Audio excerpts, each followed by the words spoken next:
Entre semana viste documental, habla de la pobreza en Estados Unidos y le damos pie a una amiga que nos está esperando para hablar sobre lo que va a pasar dentro de un año, porque en noviembre del 2020 Estados Unidos ya va a tener presidente y ella es una especialista en Estados Unidos, pero vamos a entrarle al tema con este corte de audio que habla sobre la pobreza en los Estados Unidos de América. En el otro extremo del país, un hombre anunció su lucha contra la pobreza en su ciudad, una ciudad legendaria que rara vez se asocia a la pobreza.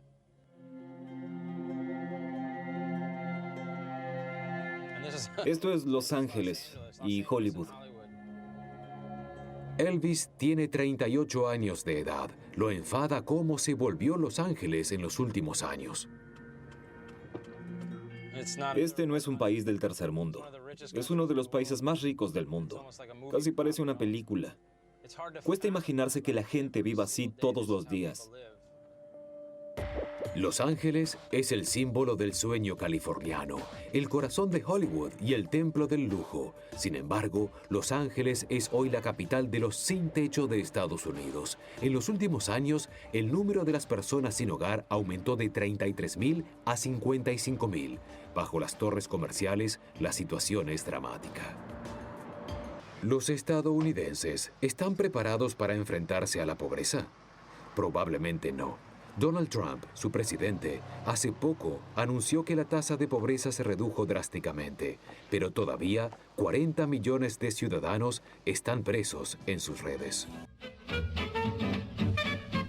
Y cuesta salir de esa red. Vamos a tratar de entender un poco esta realidad del país estadounidense con una especialista en el tema, con una profesora. Ella además está al frente de una cátedra sobre estudios sobre Estados Unidos en la Facultad de Buenos Aires, y cada tanto habla con nosotros y se llama Valeria Carbone. ¿Qué tal, Valeria? Buen día. Marcela Aymar te saluda. ¿Cómo estás tanto tiempo?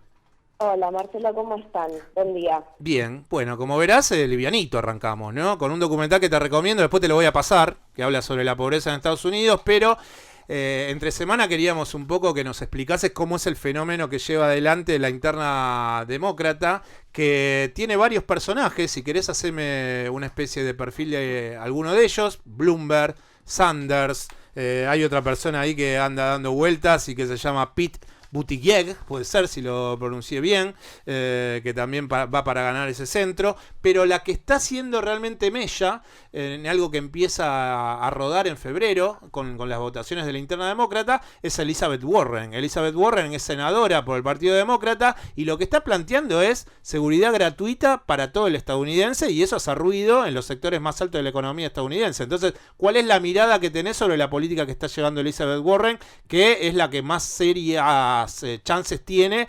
de enfrentarse con Biden dentro de esa interna y poder ganarle? Sí, a ver, un montón de cosas me planteaste. Y para eso no te vamos a llamar Valeria para que pasemos un sábado ameno. O sea. Arrancamos así como me siento en la mesa de examen de la facultad. Pues vamos a arrancar.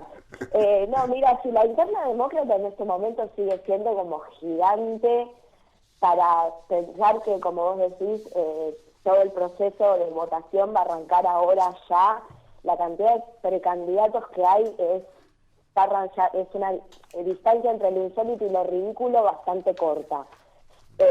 Todavía hay precandidatos que tienen 1% de intención de voto que no se bajan de la interna, lo que es una cosa interesante como para analizar de qué está pasando al interior del Partido Demócrata, que no pueden aunar criterios para apoyar, en este caso, a los 3 o 4 candidatos que logran superar el 10% de intención de voto, que en este momento son 4, que son Biden, Sanders, Warren y Buttigieg, que depende qué encuesta te fijes, supera el 10% o se mantiene en el 4 o 5%.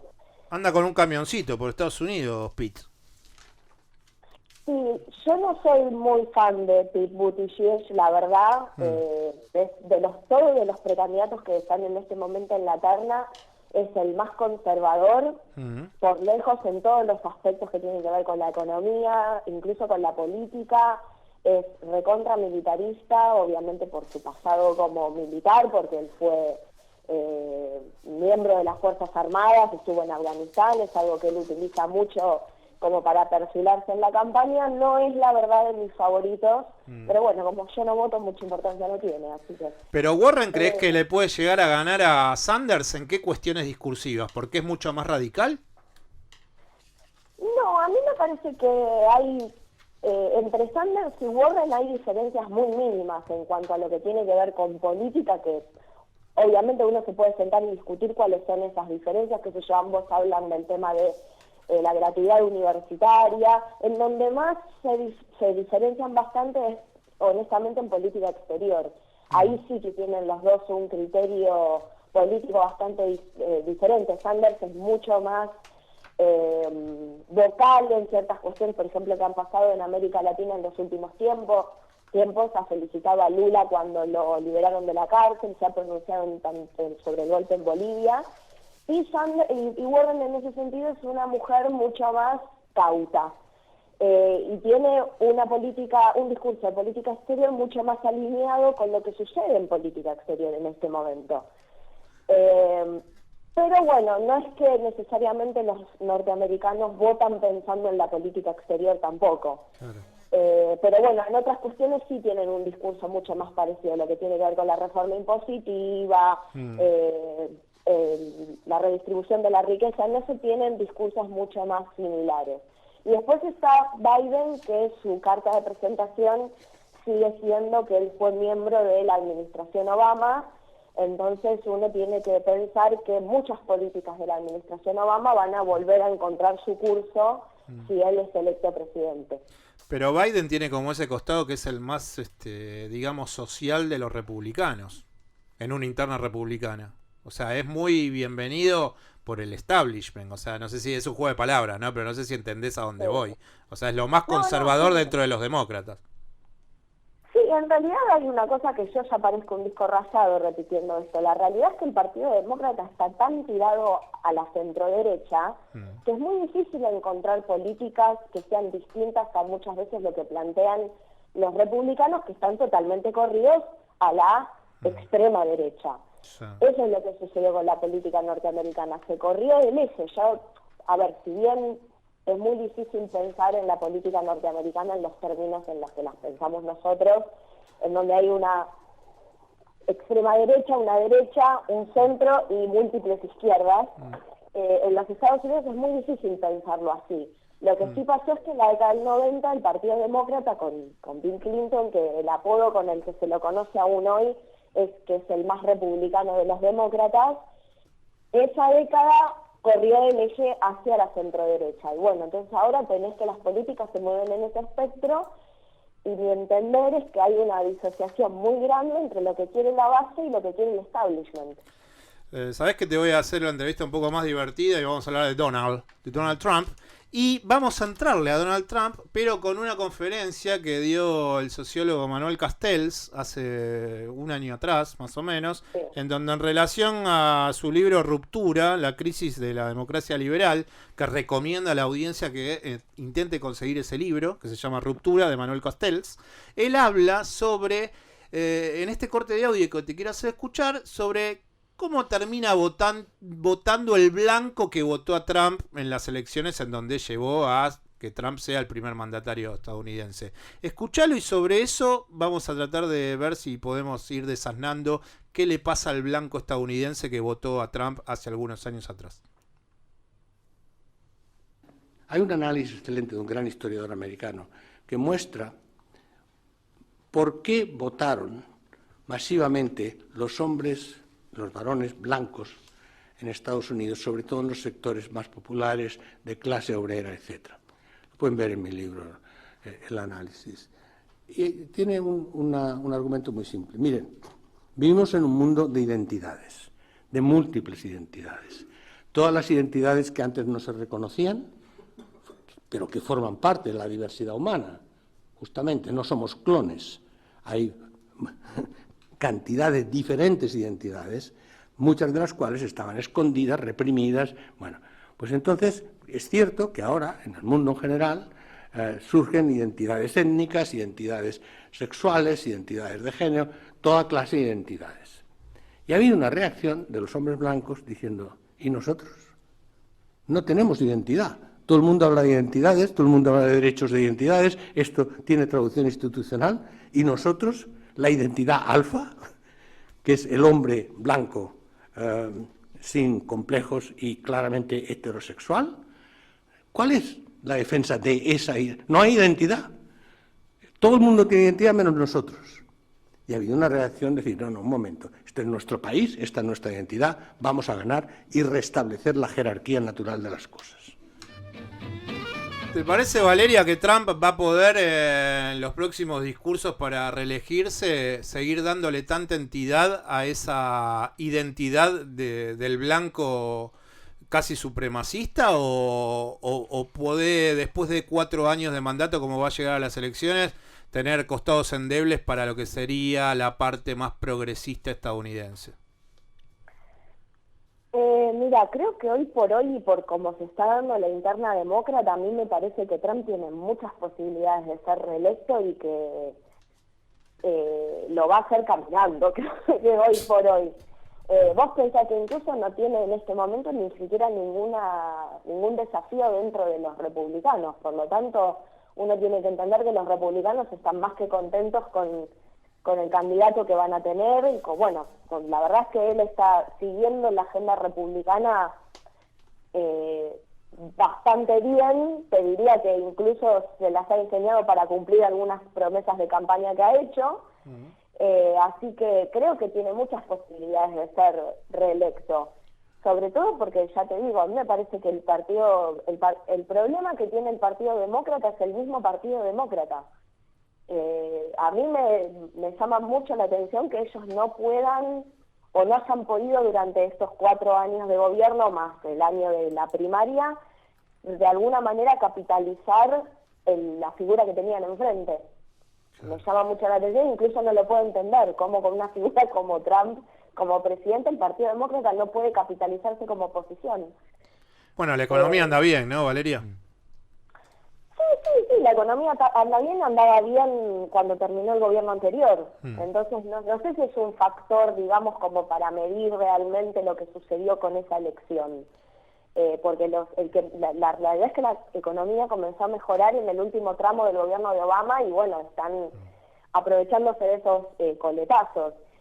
Y los índices económicos han empezado a empeorar ahora. Así es. Porque, sí, está el tema de la guerra comercial con China, que ha afectado muchísimo, incluso a sectores del agro norteamericano. Trump tuvo que anunciar un subsidio al agro para poder sostener el tema de la producción. O sea, los republicanos anunciando un subsidio al agro, ya estamos en...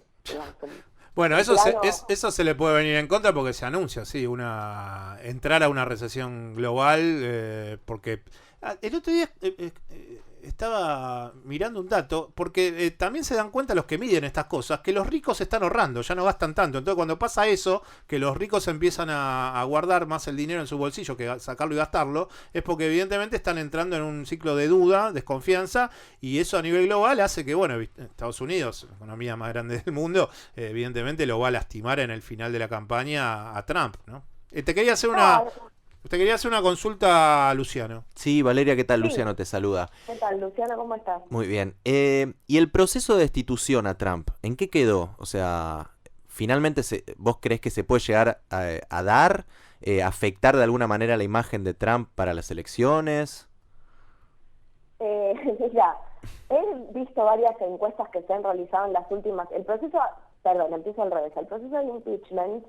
Lo que está en este momento es en la Cámara Baja, en la Cámara de Representantes, y lo que empezaron fueron las audiencias públicas, sí, en donde se llaman a distintos testigos para que den su declaración sobre diferentes cuestiones sobre lo que se le podría acusar a Trump.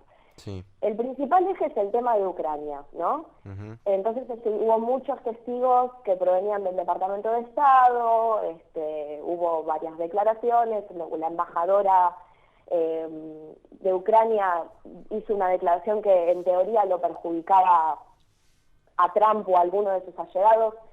La realidad es que estando en un proceso electoral como entró Estados Unidos, sí, Trump es un tipo que muy fácilmente puede capitalizar esto y tirar agua para su molino. Sí. Es una casa de brujas, me quieren destituir, me tienen miedo porque saben que voy a ganar la elección, entonces no quieren... Es, digamos, nula para el otro lado. Sí.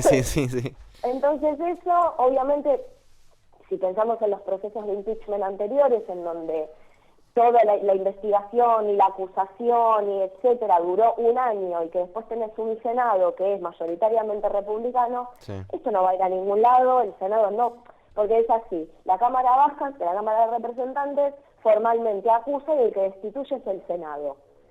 No se vota en el Congreso. Y si el Senado es el que tiene que destituir y tiene mayoría republicana, en el año electoral no lo van a destituir a No. Trump. Entonces, es obvio, igual a ver, me parece que el Partido Demócrata estaba encerrado en su propia lógica y salía perdiendo tanto si lo acusaba como si no lo acusaba, ¿eh? O sea, es como una situación, una maniobra política complicada en este contexto. Me parece que no era esta la carta que tenían que usar, que les tendría que haber salido mejor la del informe Mueller. El informe Mueller no salió bien, entonces no pudieron hacer la acusación en este contexto, pero vamos, hace 4 años que estamos con el tema del impeachment a Trump. Claro. Y no prospera. Valeria, vos sabés que hace, por suerte, algunos años que te entrevistamos, y me parece que es momento de cerrar la entrevista con esta pregunta. ¿Qué te llevó a hablar de Estados Unidos? A vos. Bueno, hoy estamos con las preguntas complicadas. No sé qué está pasando hoy sábado. No, ¿qué me llevó a mí a hablar de Estados Unidos? ¿Es la pregunta? Sí, porque hay un tema ahí de estudio, ¿no? Porque uno se pone a pensar y dice, bueno, a ver, uno hace un programa de radio que es periodístico. ¿Y por qué no haces un programa de juegos? Me puede preguntar Claro. alguien, ¿no? Y te pones a hablar de Duque, te pones a hablar de Estados Unidos, hablar con Valeria. Bueno, ¿qué te ha llevado a vos para terminar siendo tu vida atrapada por ese país, por esas ideas y que a vos evidentemente te gustan demasiado? Porque solamente al escucharte hablar uno se da cuenta de la cantidad de capacidad de trabajo que pusiste en este tiempo. La palabra atrapada es una muy buena palabra igual.